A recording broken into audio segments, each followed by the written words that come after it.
And the whole kind of identity thing starts there, is with the user logging into services. Whatever happens afterwards with user-controlled data or data on a platform comes after that login point. But a big part of the question we want to answer is, can a user in fact wield those keys and use them to log into sites or services? And that's a big part of it. How you kind of slowly strip power away from large tech companies starts with users controlling their own identifier.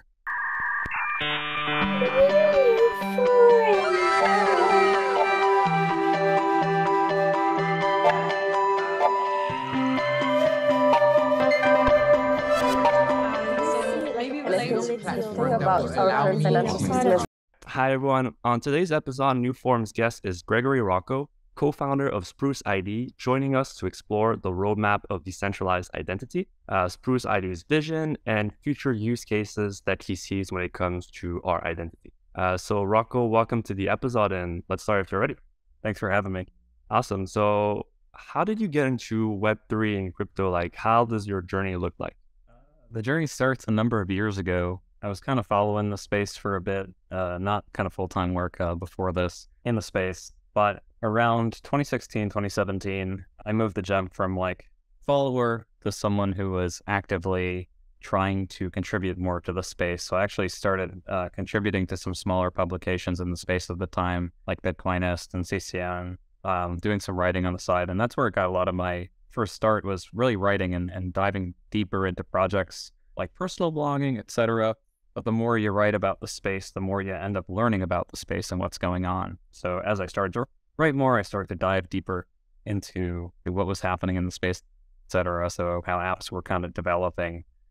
And eventually, around 2018, I joined a company called Consensus, which is responsible for a lot of the really cool things we still use today, like MetaMask, like Impera, etc., and really made longstanding contributions in the Ethereum space to really build it out.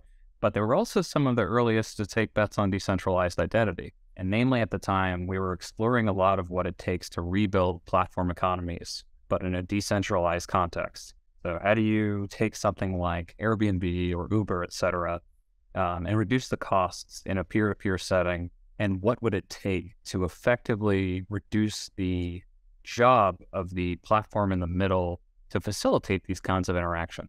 A lot of it had to do with the trust portion of the transaction, namely, who you're dealing with. So for example, and one example my co-founder likes to use a lot is in a decentralized Uber context, you're not just going to send a transaction to a smart contract and pull up, and go into the next black car that pulls up and trust that driver with the next 20 minutes of your life.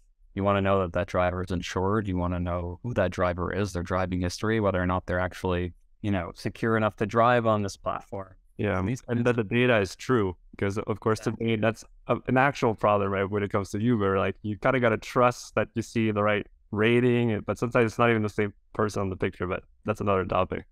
Yeah, it's like, does this person even have a driver's license? Like, that's a big part of it, and this is what these platforms provide. But the idea is, can this user now come with themselves to platforms with this information verified in some way, or that me on the other side, I could verify it within a second or two and know that that's in fact true information. So if we wanted to move beyond kind of peer-to-peer interactions with finance, which smart contracts and blockchains do quite well, and move more into contextual interactions, so deeper interactions that require more of me knowing who my counterparty is, then a lot of this work on decentralized identity was absolutely needed. Definitely. I'll stop you there, Rocco, because we'll definitely dive into it after. First, before we go in that direction and we talk about Spruce ID, I think it's important to touch kind of on, and you started talking about it, on today's situation, as you like to call it, how to prevent the big login. Or I put this in quotes, like sunsetting the age of surveillance capitalism. So can you give an overview of like the present situation that almost everyone is used to when it comes to the general login and identity? Sure. I think a lot of it starts with users just not controlling their identifiers on the internet. And to translate that, it's like every time you use your Google account to log in, your Gmail account, or your Facebook account, or even for those still using Hotmail, for example, as their email, that's totally fine. I don't judge. That's not an identifier that you control. At the end of the day, let's say you use your Gmail to log into things or you sign in with Google. If you ever lost access to that account from Google, if Google ever pulled the rug on you, you wouldn't just lose access to Google services, you'd lose access to everything you signed in using that account too. And a big part of that is because you don't control that identifier. That @gmail.com is what Google controls, and you don't really have a say in the process. But what having like keys and blockchain accounts really did, users using public keys has always been around for a long, long time. But what the blockchain space really did was make it a lot easier for people to use these key pairs. And these key pairs are things that you control, that you're the sole informant of the private key, like that is your realm, your domain, you're the owner of that, you're privy to that information, you are the one who generated it. You have full control over that identifier. Can you now use that identifier to log into sites and services the same way you would as with your Gmail? And the whole kind of identity thing starts there, is with the user logging into services. Whatever happens afterwards with user-controlled data or data on a platform comes after that login point. But a big part of the question we want to answer is, can a user in fact wield those keys and use them to log into sites or services? And that's a big part of it. How you kind of slowly strip power away from large tech companies starts with users controlling their own identifier. I'm going to take let's say, call it the philosophy minute, even though it's not the right context to say. There's the Leviathan of Hobbes. And what's interesting is that in this context of philosophy, users prefer to give away their freedom for security. And so taking this kind of analogy, which is not necessarily the best one, we could argue that users love the user experience that comes with, Amazon, Google. Absolutely. And so they're willing, in a way, the same way with the Leviathan, to give away their freedom, not necessarily knowingly. You accept cookies, as long as you access that Google Maps, that Gmail service. I know a lot of people that are like, it's so easy to use. So we'll touch on this when we go to Spruce ID, but what are your thoughts on like the user experience in today's situation versus, and that's how we'll enter the discussion with Spruce ID, what can come next? Yeah, so when it comes to user experience, I'd say it's great right now. Not for blockchain space, but for like traditional space. Like, although we do give up certain freedoms and those elements, a big part of it is that I hit that button and damn, it works. Yeah, I think you're like there's no that actually says it directly. It says it's pretty good. Some things. It's pretty good. I'm not gonna sit here and say, like, oh man, like, traditional login's terrible. We need to all be using blockchain accounts and it's great, and keys and it's great. It's because it's not. And I think as folks in the space, our main goal should be to make these experiences as useful and as friendly as a lot of these other ways of doing it are. If I did want to take control, we all rest on the core assumption that we are here to give users back control over something. Whether for others it's over finances, with myself it's over identity and data. That's like the core bedrock of all this. And all of our goals thereafter should be, how do we get this experience to be as easy as it is for users right now with their Gmail accounts or with their Amazon accounts or with their Facebook accounts? Because hitting the sign up Google button, it's great. I hit it all the time. I am a full, it is something that I do as a user because it's convenient and it affords me like this ease of use for these platforms. But going back, how do we make these ways and modes of users controlling their own identifiers as easy as that? And that's really what we have to handle here, to not trade off on user experience. And there's been a lot of good strides in the space with wallets and key management and abstraction and all that. But like, that's like the right direction to really getting these experiences for users nailed down. All right, so enter Spruce ID. Can you explain to the audience, like, what is Spruce ID? First of all, in terms of vision and where you're at right now in terms of milestones, successes, and next steps. Sure. Yeah, with Spruce ID, our core mission is to let users control their data and identity across the web. And we've built a lot of open source software around that for issuing credentials to let users like kind of have these bits of data about them and keep it with them. And a lot of the software we work on right now is around what we were talking about with signing with Ethereum. Namely, how does a user log into a site or service using their Ethereum account?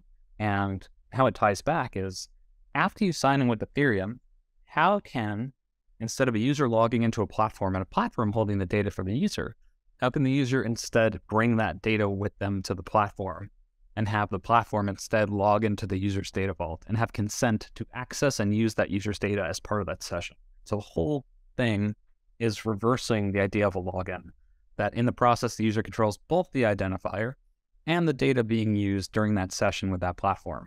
And that's a lot of the goals for the software we're building now today, is that you start with signing with Ethereum, which is the login process, the authentication process. How do you then extend it to authorizations and go from like, I'm signing in to I'm signing in and allowing the service to access my data. And that's a lot of the core infrastructure, a lot of the core standards, and a lot of the core activities that we're working on right now to enable developers to use these kinds of workflows. But at the end of the day, it's going to take some time, really. And the blockchain space has been great because they're very open to this idea of users coming with their data. Blockchain space does not want to hold user data. It's not part of the core philosophy. The idea is that we stop, these data silos, this, age of surveillance capitalism, where data ends up being this gold mine for the usage of products. Instead, organizations just want to compete on user experience. We're not competing on how much data we can hold about users. But a lot of the software we develop is in that vein. So in terms of the current audience and goals, it's mostly focused obviously on the Web3 and blockchain space for now. But down the line, like, how do you see kind of this bridge with, I think it's on Greenfield with Kevin, where you mentioned this future where obviously we'll still have large corporations, right? So if you have the sign-in Ethereum and everyone's using it, how does it look like with Spruce ID and corporations? Like, are they using Spruce ID? Like, how would this look like? Yeah, the sign with Ethereum stuff that's going on, I'd say the two organizations that have adopted it that we've, worked with or libraries are being used in are Auth0, which provides a lot of developers and services with login functionality. So we got sign with Ethereum added as a login option. And also Shopify recently integrated our libraries in order to have like sign with Ethereum-based workflows for their storefronts. And that's how it's going to start with a lot of large companies. It's going to be these small experiments that let users sign in using their Ethereum accounts. Very basic, no transactions required. It's going to like start very slowly. Like I'm sorry to interrupt, Rocco. You mentioned Shopify. I mean, you were already kind of answering this question, but can you give a bit more like details on like how it looks like, so like the audience can have a good idea of like the use case? Yeah, I believe from their side, they're doing a lot of native Web3 things. So if you have like a token gating shop or a shop that token gates, you still need to have users like sign in, prove they own an Ethereum account in order to do that.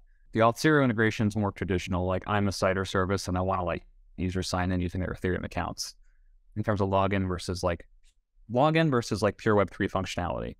And I think a lot of it's going to start with that. A lot of it's going to start with like traditional companies being like, okay, how do I first let users sign in with Ethereum? It's a very simple, low risk thing that doesn't require any transactions. It doesn't require me to send anything using my account. It doesn't require me to send tokens, send Ether, nothing. It's purely, I'm signing using my keys. I'm signing a message.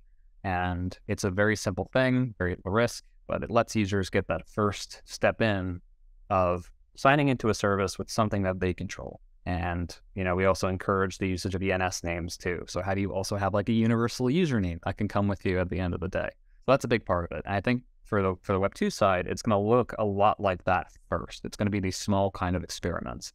I don't think you're going to have a large organization that's going to jump right in and say, hey, we're going to like export all this data to the user in a very useful way, let them control their own identifier.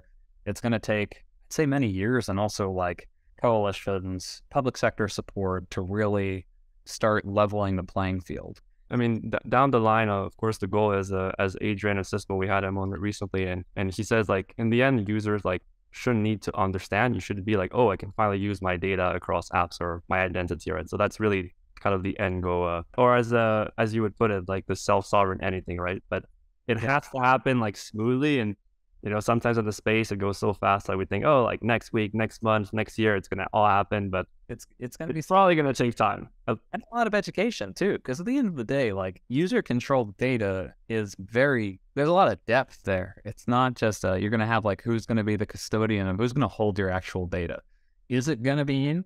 Because last time I checked, using storage providers is pretty simple to do. Like I can use like Google Drive or Dropbox and not run a server in my basement. But I think a lot of it is that option is always available and we can abstract enough of it away that it feels natural for a user, that they're storing it where they understand how to store it, how to manage it, etc.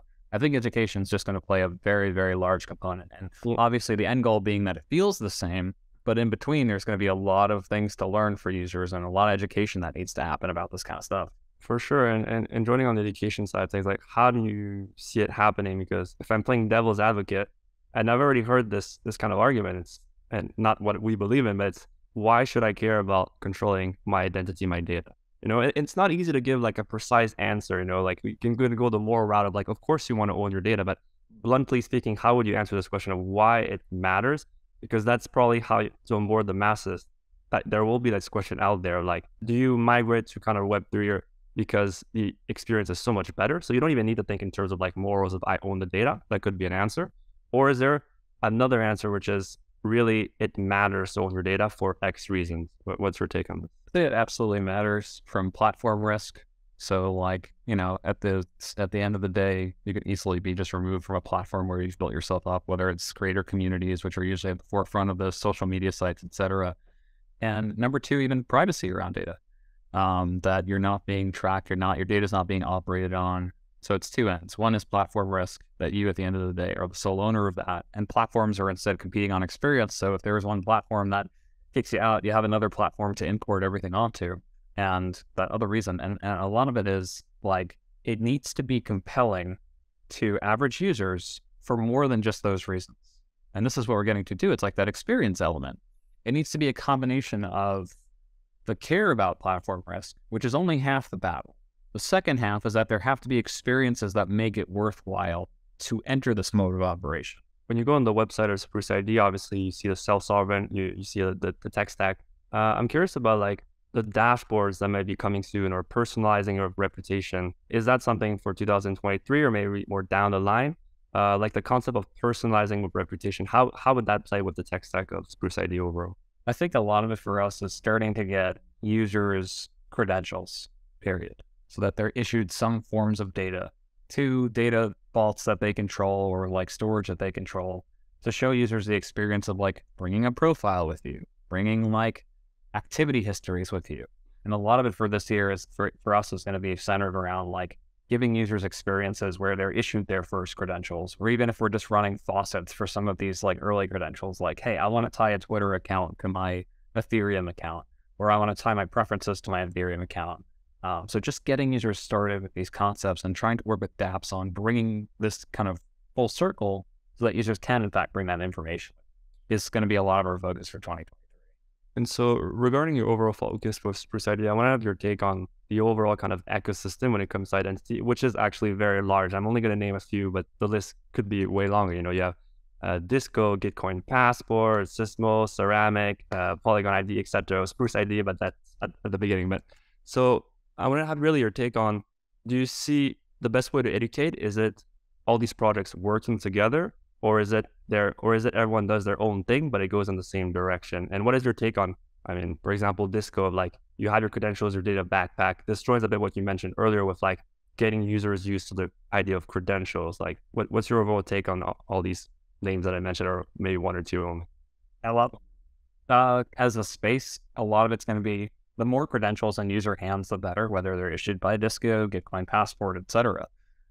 Period. More that users get familiar with these kinds of ways of operating. And we're all kind of at different parts of the stack, right? There are folks who are on the infrastructure side, there are folks who are on the user-facing app side, and all of it's very important because for this decentralized identity stuff to work is that we all have to like really agree on some common schemas and common rules of the road, that like a Twitter credential from anywhere is a Twitter credential, period. And being able to read that, being able to receive that should feel the same for a user. So anyone kind of advancing in this direction of giving users back control, issuing credentials to users, et cetera, only grows the amount of users who are used to using their data or utilizing their data or receiving their data in certain ways. There are different folks that, like I mentioned, different folks at different parts of the stack, but all of them towards that same end goal of like, let's give users back control. And of course, with security being a cornerstone, right? Because you want to own your data, but you want to also make sure that you can't screw up and just give away all your information. Exactly. And that's a big part of it too. And it's like, if we can provide a Spruce infrastructure for issuing these things, so if anyone wants to issue credentials, or even the storage side of users having like where they store their credentials supported by Spruce, we're more than happy to do that, because a big part of it for us is like providing that infrastructure to make all this possible. Right. I want to have your take also, because I know that I don't know if passion is maybe a strong word, but for music overall, the creators, if we take the concept of credentials, the probably next step is proof of skills, proof of creativity, your reputation, not just in Web3, but also in Web2, as a good musician, as a good designer in fashion. A couple of projects are already working on this. So how do you see Spruce ID exploring this? Is it through partnerships? Is it really more like, what are your thoughts on the near future when it comes to proving your reputation, not just through credentials, like if we take the example of musicians or artists? Sorry for the long question. No, right.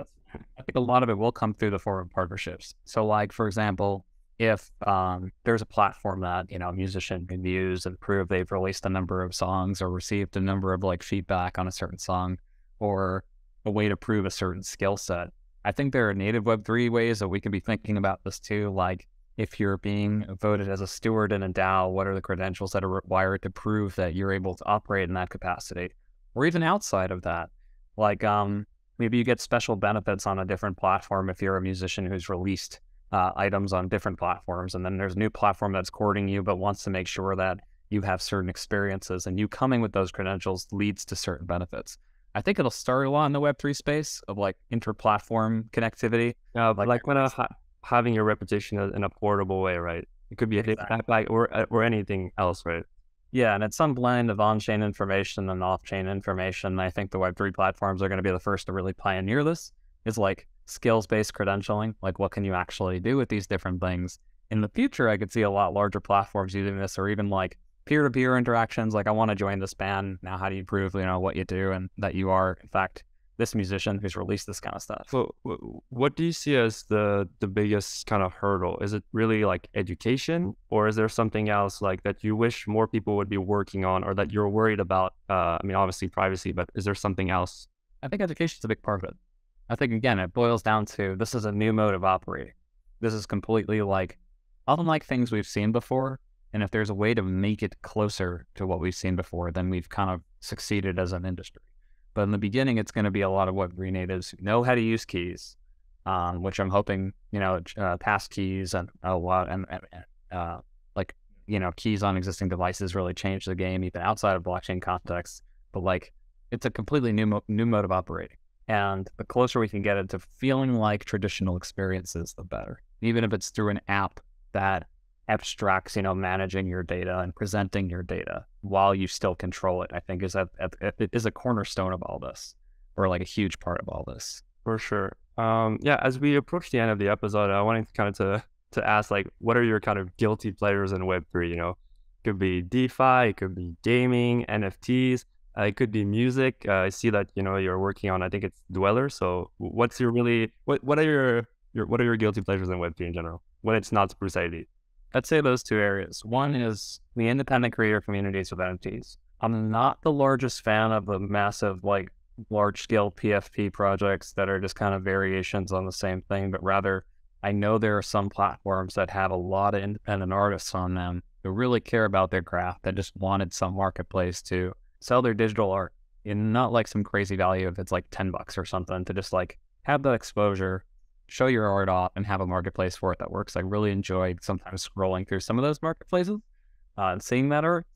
And then second, can you name a couple that you really enjoy, like Sound, or like others? Or I'd say one of them that really early on, so not even in the music side, more on the regular like digital art side, was Hicketnuke. So on the Tezos ecosystem, there was like a huge independent creator community in the Tezos ecosystem, which I always found fascinating. It's like this kind of really deep community that really curious about the art they're working on. I think it's like Object is now the major site in Tezos for a lot of the NFT activity, and there's a lot of independent creators there, so it's cool to see. And then also, yeah, the music NFT scene is kind of cool, especially with some of the creative stuff that's coming out. You have like kind of the song release side, like Sound, and you also have folks like on the arpeggi side, where like you have like the digital audio workstation in the browser, where all the stems are created as NFTs in the song. So really like diving down into. I mean, it's definitely a topic for another discussion or like an open panel, but it's going above like the experience that we already have in music. I think I was at a conference, I think in Paris, and you had the CEO of Deezer. It was related to crypto. And he was actually saying it's crazy that for like $9-10, you have access to billions of songs, or not billions, like millions of songs. And what is the next experience going to be like? And if you think of music NFTs, yeah, sure, there's marketplaces which are great for creators, but what about the sensor experiences? Maybe, and I know this term is not as popular as before, like in the metaverse, having another experience plus the music. Like, it's very interesting to think of what could happen, right? No, we don't have crystal balls, obviously. No, and even the way music is created, right? That we have these there were bands that would send samples back and forth to each other through the mail sometimes, like really, really early on.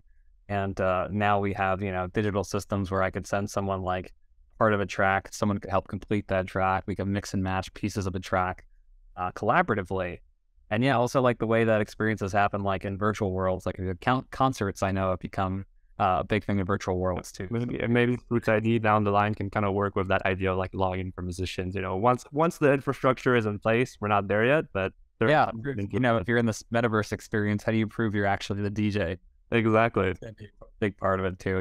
Even down to these fun cases that I think one of the main messaging around identity is that it's not just this very serious, like high assurance, like, oh man, government identity, which is the only thing in decentralized identity or like user controlling very high stakes. It could be like something as like proving you're a DJ, like something very low stakes. For sure. And as we close the episode, like, you know, in Web3, there's the saying that your identity can change on a daily basis, right? Like in Web2, it's more formal, but in Web3, you can prove so many different things on a day-to-day basis, which makes it very important to actually have these credentials set in so that it's not just my first name. It's also, I'm a DJ, I'm a musician, but on this platform, I'm something else. So yeah, even down to us having this episode together. Yeah, so, absolutely.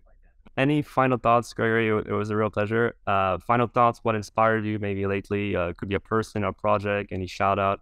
Sorry to take you on the spot like this, but yeah, just I don't know. any final thoughts. I think one thing that people should always look into that really inspired me was a website called myshadow.org, because it really shines a light. I think it was discontinued in 2019, but they keep the website alive. And it was a lot of the inspiration for decentralized identity for me was like, what it did was it took the terms of service of a lot of large web companies and you're able to see them like Google's service. And what it did was it shined a spotlight on the human readable parts of it and what they were actually doing, hidden amongst all of the legal jargon.